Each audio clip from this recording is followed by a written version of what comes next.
the Platform Sutra of the Sixth Patriarch. Number 7. Encounters. After attaining the Dharma in Huineng, the Master returned to Cao Hao village in Shaochao, where no one knew him. Another text says, when the Master left, he went to Cao Hao village, where he stayed more than 9 months. The Master then said to himself, in less than 30 or so days, I will go to Huineng. This would be the utmost in seeking the way. How could I hesitate? The time of his going, as given in this other text, is incorrect. There was a Confucian scholar named Liu Qi Lu, whose ritual propriety was profound. Qi Lu had an aunt who was a nun named Wu Qin Sang, or Inexhaustible Treasury, who constantly recited the Great Nirvana Sutra. When the Master heard it for a bit, he understood its wondrous meaning and explained it for her. The nun, who was holding the text, asked about a word, and the Master said, I cannot read the words, but you can ask me about the meaning. The nun said, if you do not read the words, how can you understand the meaning? The Master said, the wondrous principle of the Buddhas has nothing to do with words.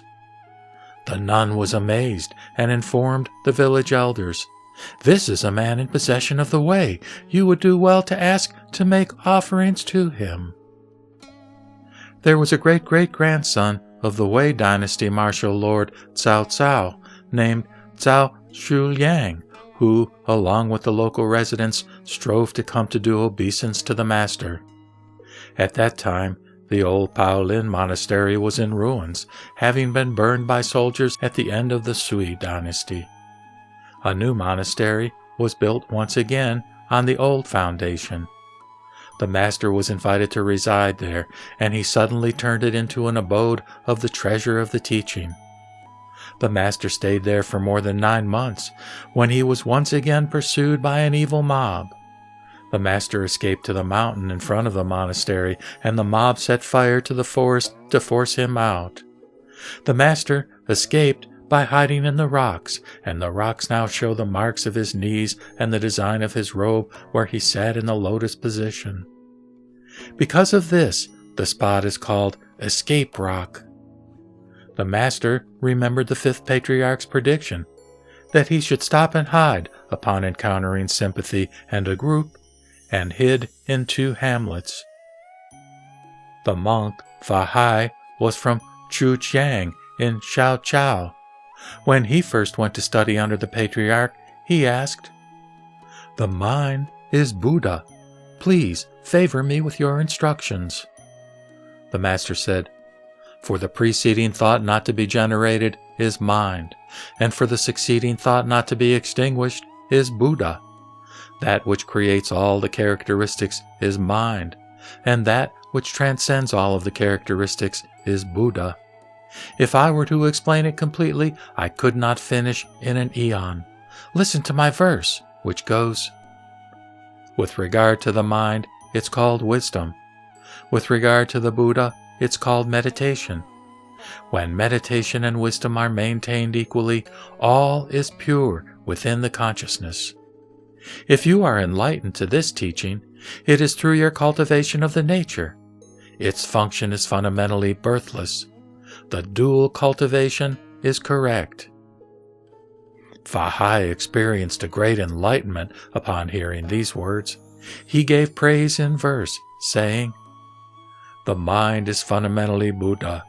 To be unenlightened to this is to subjugate oneself. I understand the causes of meditation and wisdom. By the dual cultivation, one transcends all things. The monk Fa Ta was from Hangzhou. He left home to become a monk at age 7, after which time he constantly recited the Lotus Sutra. He came to do obeisance to Huineng, but did not touch his head to the ground. The Master rebuked him. To bow without touching the ground, can this be anything but irreverent? You must have something on your mind. To what are you disposed? Fa Ta said, I have recited the Lotus Sutra 3,000 times. The Master said, "Even if you recite it 10,000 times, it won't help you understand the meaning of the scripture. You should practice along with me. You're undertaking this effort without understanding how wrong it is. Listen to my verse, which goes, 'Reverence is fundamentally to bend the canopy of conceit, so how can one's head not touch the ground?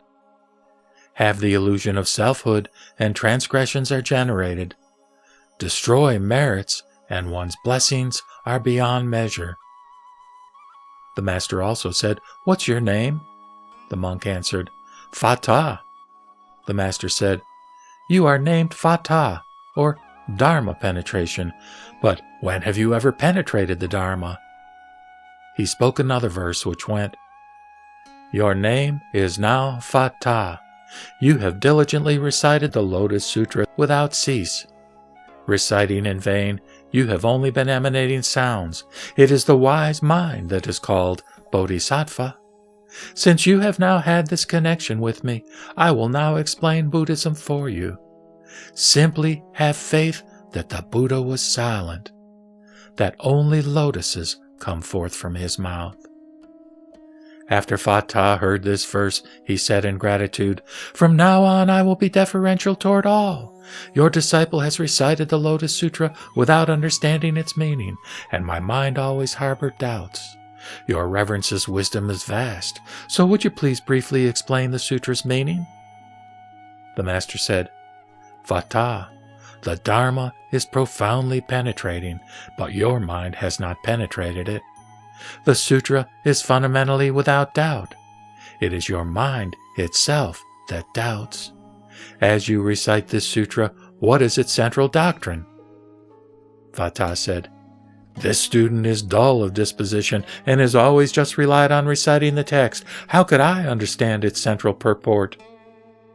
The Master said, "I do not understand words, but try reciting the sutra for me once, and I will explain it for you." Fatah then recited the sutra aloud. When he came to the chapter on parables, the Master said, "Stop!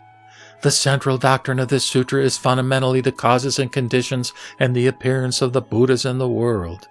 There can be no parables that surpass this. What are the causes and conditions? The sutra says, quote, 'The Buddhas and world-honored ones only appear in the world through the causes and conditions of the one great affair,' close quote. The one great affair is the perceptual understanding of the Buddhas. The people of this world are delusively attached to characteristics externally and delusively attached to emptiness internally. If one is able to transcend characteristics within characteristics and to transcend emptiness within emptiness, this is to be undiluted, both externally and internally. If you are enlightened to this teaching, your mind will open up in enlightenment in a single moment of thought. This is to quote, open the perceptual understanding of the Buddhas. Buddha means enlightenment. This may be divided into 4 teachings. To open the perceptual understanding of enlightenment, to manifest the perceptual understanding of enlightenment, to be enlightened to the perceptual understanding of enlightenment, and to enter the perceptual understanding of enlightenment. If one hears of opening and manifesting, one should be able to be enlightened and enter. Thus, perceptual understanding of enlightenment is fundamentally the true nature becoming manifest. You should be careful not to misinterpret the sutra and have a mistaken view of some other path. Opening and manifesting, being enlightened and entering, are themselves the perceptual understanding of the Buddhas. And those in our school are no different. To interpret the sutra the way you do is to revile the sutra and vilify the Buddhas. That mind is the Buddha, fully endowed with perceptual understanding. What use would there be of any further opening? You should have faith that the perceptual understanding of the Buddhas is only your own mind. There is no other Buddha.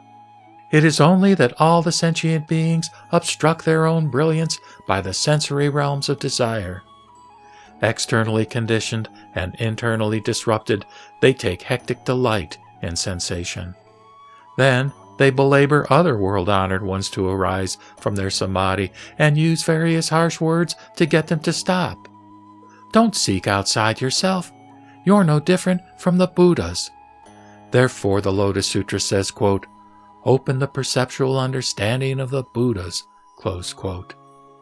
I also exhort all of you to always open the perceptual understanding of the Buddhas within your own minds.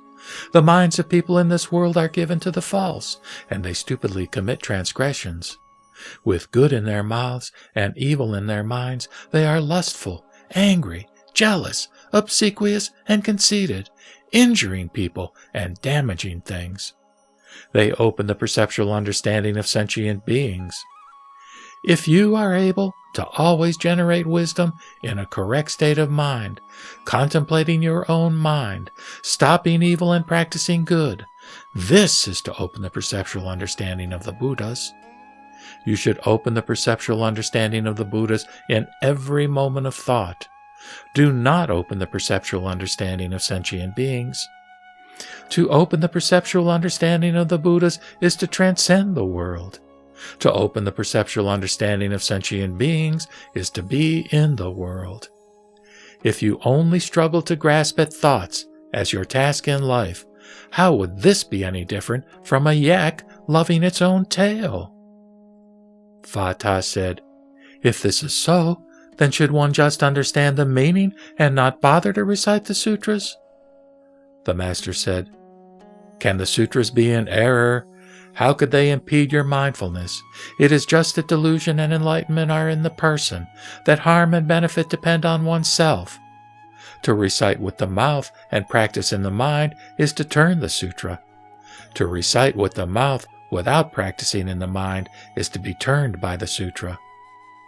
Listen to my verse, which says, 'Deluded in mind, one is turned by the lotus. Enlightened in mind, one turns the lotus.' To recite the sutra without ever understanding is to be an enemy of its meaning. Be without thought, and one's thoughts are correct. Be with thought, and one's thoughts become false. If one considers neither with nor without, one will always ride the cart of the white bull."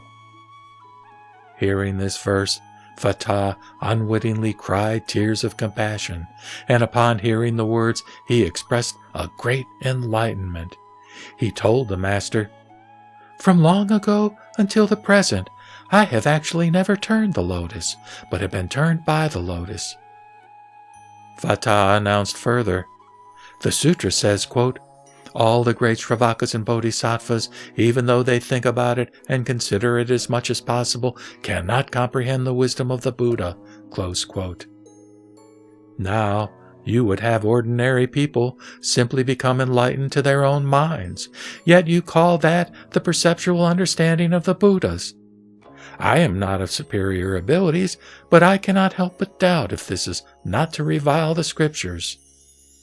Also, the sutra talks about 3 carts, the sheep, deer, and bull carts, as well as the cart of the white bull. How are these different? I ask your reverence to explain these once again." The master said, "The meaning of the sutra is clear. It is you who is mistaken. The fault of the people of the 3 vehicles who are unable to comprehend the wisdom of the Buddha lies in their considering. Trying to figure it out as much as they possibly can, they only get further and further away from the truth. The Buddha originally preached this principle for ordinary people, not for Buddhas. Those who were unable to believe left the assembly. They were completely unaware that they were sitting on the white bull cart, but went outside to search for the 3 carts. How much more clearly could the sutra say to you, quote, 'There is only the one Buddha vehicle and no other vehicle,' close quote. Whether there might be 2 or 3 or an infinite number of expedient means with various stories, metaphors, and sayings, these teachings all constitute the one Buddha vehicle. How can you not understand? The 3 carts are provisional and were preached because of the past. The one vehicle is true and was preached because of the present. I teach only that you should repudiate the provisional and revert to the true. After reverting to the true will also have no name. You should understand that all the treasures you have are dependent on you and are used by you. Do not generate the thought of being father, do not generate the thought of being child, and be without any thought of their use. This is called maintaining the Lotus Sutra. From eon to eon, one's hand does not let go of the text. From morning to night, there is no time one is not being mindful of it. Phata achieved a revelatory inspiration and leapt up in ecstasy. In verse, he gave praise, saying, "The 3,000 times I have recited the sutra are forgotten with a word from Huineng of Cao Chi. Not understanding the supramundane truth, how could one exhaust the diluted waste of so many lifetimes? The sheep, deer, and bull carts are provisionally established, to be well lifted up to the higher level of meaning, early, middle, and late. Who understands that he is within the house of fire is fundamentally the king within the Dharmas." The Master said, "From now on you may be said to be a monk who is mindful of the sutra." Phata comprehended the mysterious purport through this and never ceased reciting the sutra. The monk Chitong was from Anfeng in Shaochao. First, he read the Lankavatara Sutra, doing so about 1,000+ times. But he did not understand the 3 bodies and 4 wisdoms, so he did obeisance to the Master and asked for an explanation of these doctrines. The Master said, "As to the 3 bodies, the pure Dharmakaya is your nature. The perfect and complete Sambhogakaya is your wisdom. And 1,000 billion Nirmanakayas are your practices, that is, mental activities. To speak of the 3 bodies apart from the fundamental nature is called having the bodies but being without wisdom. If you are enlightened to the fact that the 3 bodies have no self-natures, then you will understand the Bodhi of the 4 wisdoms. Hear my verse, which says, 'The self-natures are endowed with the 3 bodies. Generating illumination, the 4 wisdoms are created. Without transcending the conditions of seeing and hearing, one transcendentally ascends to the stage of Buddhahood.' I am now explaining this teaching for you. Believe clearly and be without delusion forever. Do not study by racing after it, and you will always preach Bodhi." Chitong said further, "How might I hear the meaning of the 4 wisdoms?" The Master said, "If you understand the 3 bodies, then you will understand the 4 wisdoms. How could you ask any further? If I were to speak of the 4 wisdoms apart from the 3 bodies, this would be called having the bodies but being without wisdom. This would be to have wisdom but make it into non-wisdom." He preached another verse saying, "The great round mirror wisdom is pure in nature. The wisdom of the universally same nature is without illness in mind. The seeing of the wondrous contemplation wisdom is not the result of merit. The wisdom that creates that which is accomplished is identical to the round mirror wisdom. The 5 and the 8th, 6th, and 7th consciousnesses transform through results and causes. These are just names that are used with no true nature. If one's sentiments linger not in the places of their transformations, in profusion does one generate in the locus of permanence, the samadhi of the dragon. Thus are the consciousnesses transformed into the wisdoms. In the teachings it says, quote, "Transform the first 5 consciousnesses into the wisdom that creates that which is accomplished. Transform the 6th consciousness into the wisdom of wondrous contemplation. Transform the 7th consciousness into the wisdom of the universally same nature. Transform the 8th consciousness into the great round mirror wisdom. Although the 6th and 7th are transformed within the cause, the first 5 and the 8th are transformed on the basis of the result. Only the names are transformed. The consciousnesses are not transformed in their essences. Chi Tong achieved sudden enlightenment to the nature and the wisdoms. He then offered this verse. The 3 bodies are originally the essence of oneself. The 4 wisdoms are fundamentally the understanding of the mind.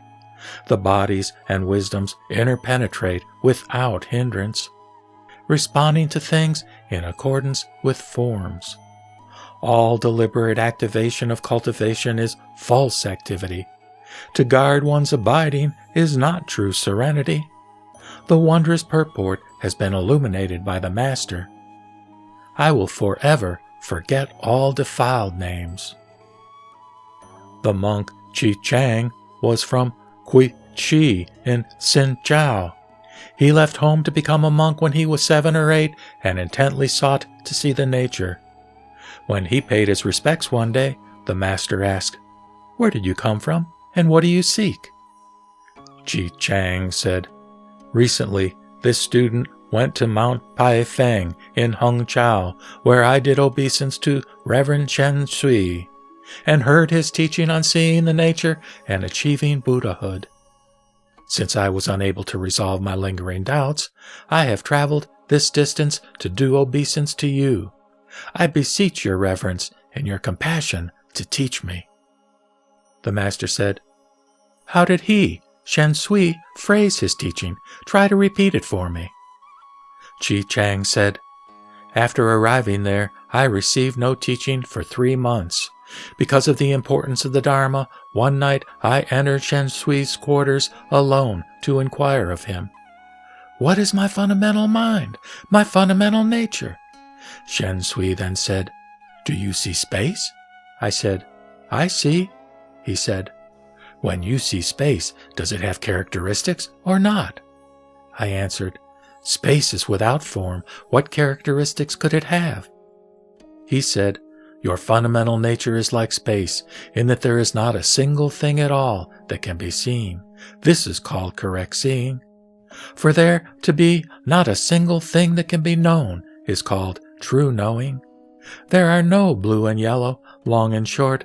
Just see that the fundamental source is pure. The essence of enlightenment is perfect and bright. This is called seeing the nature and achieving Buddhahood. It is also called the perceptual understanding of the Tathagata." Even though the student heard this explanation, I was still not certain, and I beg your reverence to teach me. The Master said, "That teacher's explanation still allows perceptual understanding to exist, which is why you are unable to comprehend. I will now reveal a verse for you. Not seeing a single Dharma, but maintaining the view of non-being, is much like floating clouds blocking the face of the sun.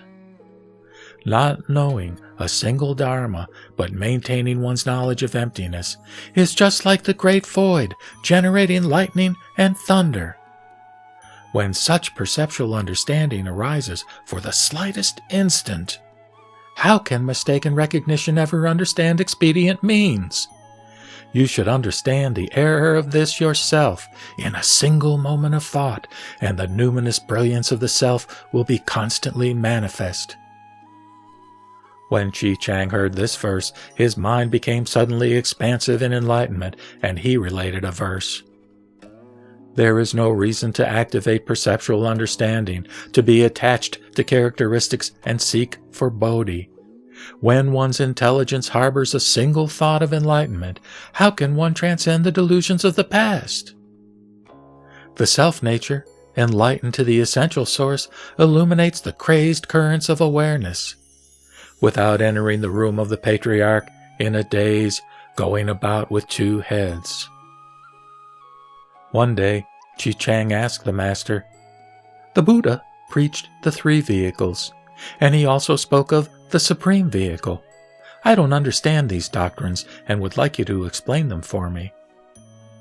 The Master said, When you contemplate your own fundamental mind, do not be attached to the external characteristics of dharmas. There are no four vehicles in the Dharma. It is only that people's minds vary. To learn and recite is the small vehicle. To be enlightened to the Dharma and understand its meaning is the middle vehicle. And to cultivate according to the Dharma is the great vehicle. To penetrate all the myriad dharmas and to be equipped with all the myriad dharmas without any defilement at all, to transcend the characteristics of the various dharmas without anything that is attained, this is called the supreme vehicle. Vehicle has the meaning of practice and cannot be argued about orally. You must cultivate yourself, not ask me about it. At all times, the self-nature is itself such-like. Chi Chang thanked Huineng and served the master until the end of his years. The monk Chi Tao was from Nanhai in Guangzhou. He requested the benefit of the master's teaching, saying, "Since this student left home to become a monk, I have spent more than 10 years perusing the Nirvana Sutra, but I haven't understood its message. Would your reverence favor me with your explanation?" The master said, "What is it you do not understand?" Chi Tao said, "I am in doubt about the lines, quote, 'All processes are impermanent, these being the dharmas of generation and extinction. When generation and extinction are extinguished, quiescence is blissful,' close quote." The master said, "What doubts do you have?" Chi Tao said, "All sentient beings have two bodies, the physical body and the Dharmakaya. The physical body is impermanent and is subject to generation and extinction, but the Dharmakaya is permanent and is without knowing and without cognition. The sutra says, quote, 'When generation and extinction are extinguished, quiescence is blissful,' close quote. But I don't know which body is quiescent and which body experiences the bliss. If it's the physical body, when it's extinguished, the four elements would disperse. This would result in a state of total suffering, and suffering cannot be called blissful. If it is the Dharmakaya that becomes extinguished, then one would be identical to the plants and rocks, and who would experience the bliss? Further, the Dharma nature is the essence, and the 5 skandhas are the functions of generation and extinction. There is one essence and 5 functions. If generation and extinction are permanent, if there is generation, then the functions should be activated on the basis of the essence. And if there is extinction, then the functions should revert into the essence. To hear that there is generation once again implies that sentient beings are subject to neither annihilation nor extinction. But not to hear that there is generation once again implies a permanent reversion to quiescence, which would make sentient beings identical to inanimate objects. If this were the case, then all the myriad dharmas would be contravened by nirvana and could not be generated. So how would there be bliss? The master said, "You are a disciple of the Buddha, so why are you cultivating the false views of annihilationism and eternalism of the heterodox paths? To explain the teaching of the supreme vehicle on the basis of what you have just said would be to imply that there is a Dharmakaya separate from the physical body and that one must transcend generation and extinction in order to see quiescence. Furthermore, you have argued from the Nirvana Sutra's doctrine of permanence and bliss that there is a body that experiences the functions. But this doctrine was preached on behalf of sentient beings who poignantly grasp onto samsara and are shamefully attached to worldly pleasures.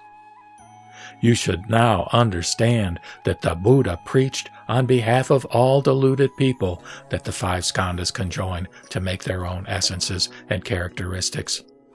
Sentient beings discriminate all the dharmas as external sensory characteristics, taking generation as good and extinction as bad, and being swept along moment after moment. They do not understand that the dreamlike phantasmagoria are false, and that they pointlessly and crazily experience samsara. thinking that permanent and blissful nirvana is transformed into the characteristics of suffering, they rush seeking after it all the time. Taking pity on such people, the Buddha indicated the true blissfulness of nirvana. If even for an instant there is no characteristic of generation, and even for an instant there is no characteristic of extinction, then there will be no generation and extinction that can be extinguished. This is to have quiescence right there. But if when it is right there, one does not have the thought of it being right there, this is called permanent and blissful. This bliss is not experienced, and it is not experienced. How can there be the categories of one essence and 5 functions? And how could one possibly speak of nirvana, contravening the myriad dharmas and rendering them permanently ungenerated? This is to revile the Buddha and destroy the Dharma. Listen to my verse. The unsurpassable great nirvana is perfect and bright, always serene and illuminating. Foolish ordinary people call it death, and the heretics grasp at it as annihilation. Those who seek the 2 vehicles refer to it as unconditioned. Of all that is considered by sentient beings, of all the 62 heterodox views, it is the fundamental source. To falsely posit empty names, how can these be true doctrines? It is only those who go beyond thinking, who penetrate and are without grasping and rejecting. Thereby does one understand the teaching of the 5 skandhas, and of the self within the skandhas, externally manifesting the images of form and all the characteristics of sound. Considering all these to be universally same, like dreams or phantasmagoria, not activating the view of the distinction between ordinary people and sages, not forming an interpretation of nirvana, the 2 extremes of viewpoint and the 3 limits of time are eradicated. Always responding to the functions of the senses, but not activating the thought of function, discriminating all the dharmas, but not activating the thought of discrimination. Even though the eon-ending fire burns to the floor of the ocean, and the winds pound upon the mountains like drums, the true bliss of permanent quiescence, the characteristic of nirvana, is such-like. I have now resorted to words to explain it, so that you would discard your false views. If you do not follow this verbal interpretation, you may be able to understand a little bit. Upon hearing this verse, Chi Tao experienced a great enlightenment. He leapt up in ecstasy, did obeisance, and retired. Chan Master Sing Tzu was born into the Liu family of An Cheng in Chi Chao. Hearing that the teaching of sentient beings was flourishing from the Dharma seat at Cao Chi, he came to consult and do obeisance to Huineng. He asked, "What task should one undertake so as not to backslide and fall down the stages?" The master said, "What have you done in the past?" Sing Tzu said, "I have not performed even the sagely truth."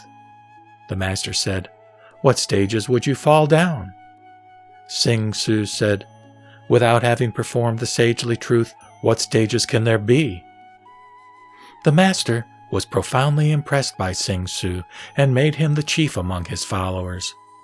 One day, the master said to Sing Tzu, "You should go off and teach somewhere so that the Dharma is not cut off." Sing Tzu thus attained the Dharma, then returned to Mount Jingyuan in Chichao, where he disseminated the Dharma and taught sentient beings. His posthumous title is Hung Chi Chan Shi, or Meditation Master, Extensive Salvation. Chan Master Huineng was from the Tu family of Qin Chao. First, he studied under National Master Lao An of Mount Sung. Lao An sent him to Cao Chi to consult Huineng. When Huineng arrived and did his obeisance, the master asked, "Where have you come from?" Huineng said, "Mount Sung." The master said, No matter what kind of thing, how would it come? Why, wrong, said. If you say it's like a single thing, then you're off the mark. The master said, Then can it be cultivated and realized? Why, wrong, said. Cultivation and realization are not non-existent, but defilement does not occur. The master said, If it's only that you here are not defiled, then this is the mindfulness maintained by the Buddhas. You are such as this, and I am such as this. Prajnatara of Western India predicted, quote, Beneath your feet will come a pony who will trample the people of this world to their deaths, close quote. What you should do will be revealed within your mind. Do not preach too quickly. Why, wrong, experienced a suddenly expansive conjunction with the fundamental mind. Thereupon, he served as Huineng's attendant for 15 years, becoming more immersed in the mysterious profundity day by day. Later, he went to Nanyue, where he greatly disseminated the Chan school. By imperial proclamation, his posthumous title was Chan Master Ta Hui, or Meditation Master Great Wisdom. Chan Master Yung Chia, Xuan Chu, was from the Tsai family of Wenchao. When he was young, he studied the sutras and sastras and trained in the teaching of cessation and contemplation, that is, concentration and insight meditation of Tian Chai. Through reading the Vimalakirti Sutra, he illuminated his mind ground.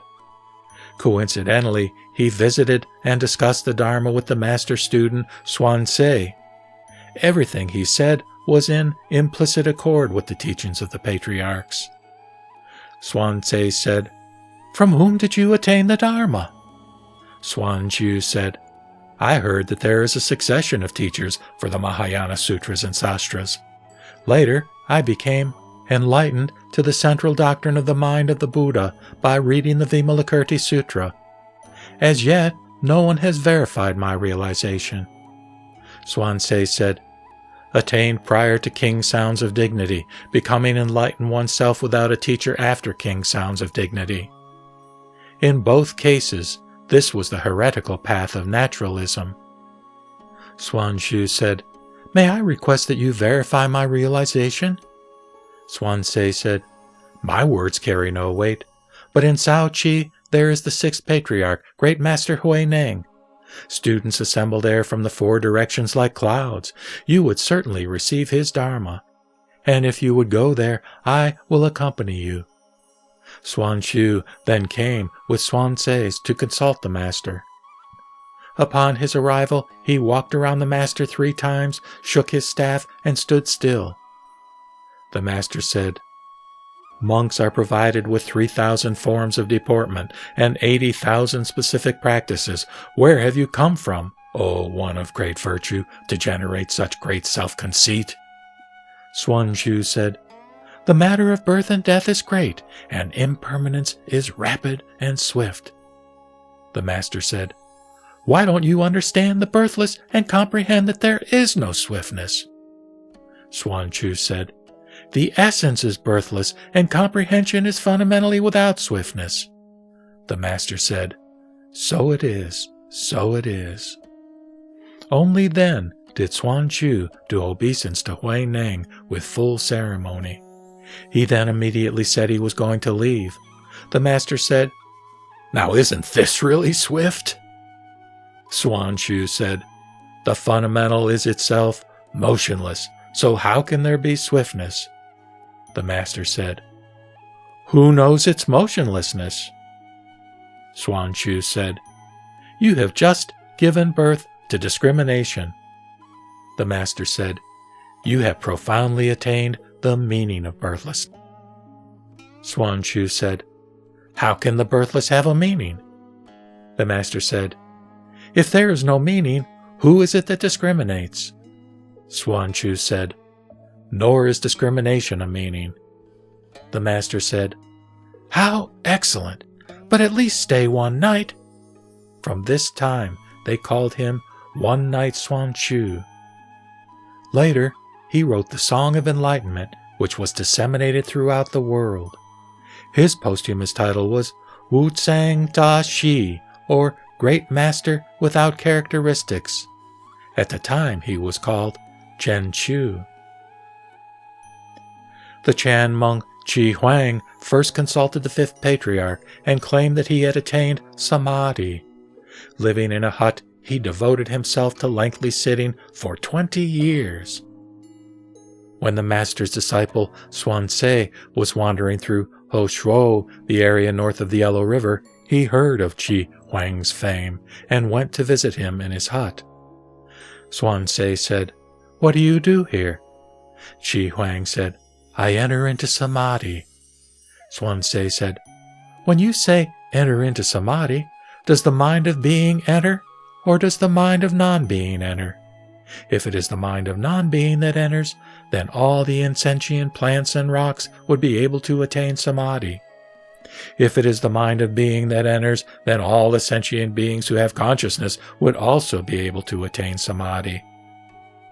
Chi Huang said, "When I have entered into samadhi, I am unaware of the existence of the minds of being and non-being." Suan Se said, "If you are unaware of the minds of being and non-being, then this is permanent samadhi. How can you enter it or come out of it? If there is entering and coming out, then this is not the great samadhi." Chi Huang did not respond. After a while he said, "From whom have you succeeded in this teaching?" Suan Se said, "My master is the sixth patriarch of Cao Chi." Chi Huang said, "What does the sixth patriarch take as meditation?" Suan Se said, "What our master preaches is the wondrously peaceful and perfectly quiescent. The essence and functions are such-like. Such-like. The 5 skandhas are fundamentally empty. The 6 types of sensory data are non-existent. One does not enter and come out of samadhi. One is neither concentrated nor disturbed. Meditation is in its nature non-abiding, and the serenity of meditation transcends abiding. Meditation in its nature is birthless, and the thoughts of meditation transcend birth. The mind is like space, but it is without any thinking of space." When Chi Huang heard this teaching, he came to visit the master. The master asked, "Why have you come?" Chi Huang related the previous events. The master said, "Truly, it is as you have been told. You should only have your mind be like space, but don't become attached to the view that there is space. Your functions should be unhindered, being without mind in motion and stillness. The distinction between ordinary person and sage is forgotten. Subject and object are both destroyed. Nature and characteristics are such-like, and there is no time when one is not in samadhi." At this, Chi Huang experienced a great enlightenment. All that he had learned in the preceding 20 years had had no impact whatsoever. That night, people north of the Yellow River heard a voice from the sky saying, "Chan Master Chi Huang has attained enlightenment today." Chi Huang later took his leave and returned to north of the Yellow River to teach the fourfold congregation. A monk asked the master, "What type of person attains the doctrine of Huang Mei?" The master said, "Someone who understands the Buddha Dharma." The monk said, "Has your reverence attained it?" The master said, "I don't understand the Buddha Dharma." One day, the master wanted to wash the robe that had been bequeathed to him. Since there was no beautiful spring nearby, he went about 5 li behind the monastery, where he saw that the forest was lush and circulating with propitious energy. The master took his staff and stood it upright on the ground, and a spring flowed forth where he pointed. The water collected into a pond, and Huineng kneeled to wash the robe. Suddenly there was a monk on the rock who came forward and bowed, saying, "I am Fang Pin from western Shu. Formerly I was in southern India, where great Master Bodhidharma enjoined me, "Go quickly to China. I have transmitted the treasury of the eye of the correct Dharma and the robe of Mahakasyapa. It has been transmitted through 6 generations and is at Zhao Qi in Zhao Zhao. You should go and do obeisance to Huineng. I have come from afar and would like to see the robe and bowl transmitted from our master." The master showed them to him. Huineng asked further, "At what endeavor do you excel?" The monk said, "I am good at clay sculpture." The master composed himself and said, "You should try sculpting me." Fang Pian was unable to refuse, and after several days the sculpture was finished. The likeness was 7 inches tall and thoroughly wonderful. The master laughed and said, "You only understand the nature of sculpture, but you don't understand the Buddha nature." The master reached out his hand and rubbed the top of Fang Pian's head, saying, "Long will you be a field of blessings for men and gods." The master recompensed Fang Pian by giving him the robe. Fang Pian divided the robe into 3 parts. 1 part to cover the statue, 1 to keep himself, and 1 to bury in the ground. He vowed, "In the future, he who will obtain this robe will be me appearing in the world. I will reside here and build new monastery halls." In the 8th year of the Chia Yu period during the Song Dynasty, or 1063, a monk named Wei Xian built a hall on this site and dug into the ground, obtaining the robe, which was still in new condition. The image is at Cao Chuan Su, or Lofty Spring Monastery. Those who pray to it always receive a response. A monk cited Chan Master Wo Lun's verse, which goes, "Wo Lun has a technique by which one can eradicate the 100 thoughts. The mind not activates with regard to the sensory realms, and Bodhi increases day by day." Hearing this, the master said, "The author of this verse did not understand the mind ground. If you practice according to this, you will increase your fetters." He thereupon recited a verse which stated, "Huineng is without techniques and does not eradicate the 100 thoughts. The mind is activated frequently with regard to the sensory realms. How could Bodhi increase?"